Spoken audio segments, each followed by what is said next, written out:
Thank you for that. It was beautiful. All right. Our last speaker of the evening is Miss Rachel Cain, and her story title is Lipstick Ladies.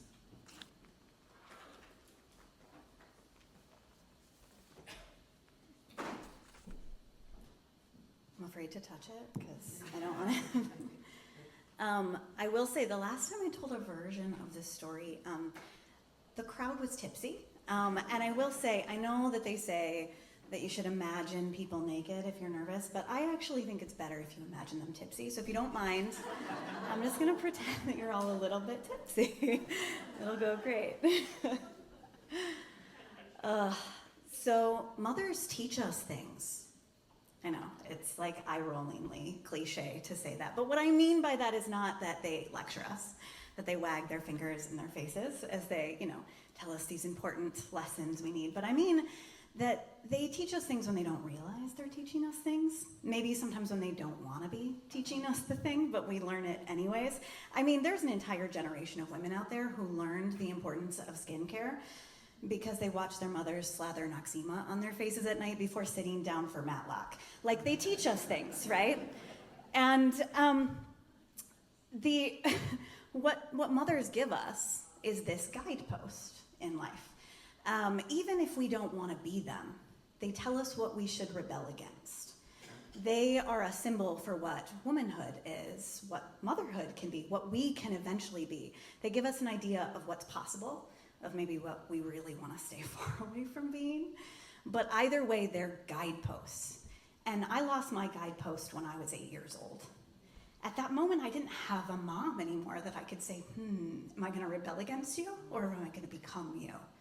And so I did something that the women in my life were probably not aware I was doing. I turned every woman around me into a guidepost of some sort. I watched them. I watched what they did. I watched who they were, and I decided what I wanted to be based on them. So it was like my 18-year-old sister who decided she maybe wanted to try modeling a little bit. And I hung her modeling pictures in my middle school locker. And every boy that came by my locker and pointed to those pictures and said, "Who's that?" I'd say, "That's my sister."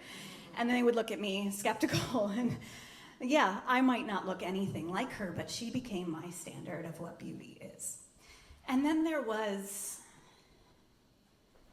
my first grade teacher, who I had loved in first grade. But the day after I came back to school, after my mother's funeral, I came knocking on her door. Even though I was a gangly third grader who wouldn't fit in any of those chairs anymore, because the worst thing in my mind that I would have to do that day is go out to recess and answer my friends' questions. And she opened that door, and she didn't ask me any questions. She just let me sit and read in the back and gave me a stash of the highly coveted lemon drops that she kept for students. And from her, I learned that kindness can often be very quiet. And then there was that lady at church, in the church bathroom, actually. Her daughter was beautiful, petite, popular, if I'm being honest, everything that I wanted to be. And we were the same age, but we did not run in the same social circles. And that day, I was peeing in the corner stall, and they thought they had the bathroom to themselves. And I heard mother say to daughter, "Your ankles are looking a little pudgy. Have you gained weight? Maybe it's time to start that diet again." And from her, I learned that ankles can be pudgy, a thing I still carry with me. And I also learned that popularity doesn't always translate into happiness. The women in my life became guideposts. My mom didn't suddenly die. She had cancer for 4 years. And that meant there was a lot of hospitals in my early life. We were in and out of hospitals, actually. And I have a lot of memories around that. There was a Mexican hospital. It was very warm. And I remember trying to catch goldfish outside with a little plastic cup because they had a fountain with goldfish. There was the attic room in a house in Canada where I sat in a bed and read Little Women while my mom sat and got an illegal in America treatment in the room next door. And then there was the hospital in Chicago, which was actually, I think, the first one that she ever went to. And I liked that one because we got to ride the train from Grand Rapids to Chicago to go visit her on the weekends. And one weekend in particular, I don't remember how old I was, but I do know that I was young enough that the teddy bears in the hospital store were very interesting, but old enough that I was disappointed when our plans got canceled. My dad and my sister were supposed to go off and do something together, and my mom and I were supposed to go do family activities at the hospital. And I didn't know what that meant, but it sounded really fun. But she'd had chemo that day, and the nausea had started, and she didn't even have the energy to get out of bed, much less go around with me. And so I was sitting there processing that when two women came marching into the room and abducted me. They were cancer patients like my mother, and they were beautiful. Their bald heads were covered with colorful scarves. Their translucent faces had bright red lipstick. And they were not wearing the hospital gowns that all the other patients were wearing. They were wearing floor-length robes that swished when they walked. And I, looking back, have the distinct impression that they were pretty comfortable with like a gin and tonic in one hand and like a cigarette in the other. But all I knew at the moment was that these women were fabulous and so much different than the demure church ladies that I had grown up with in West Michigan. They were the Blanche Devereaux of the cancer ward, and I was utterly besotted by them.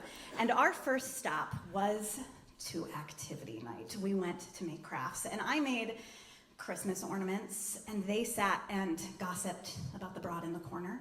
They told me that I had fantastic color theory, and they said that was far different than Sheila, who wouldn't know color if it bit her in the ass. I also learned what ass meant that day.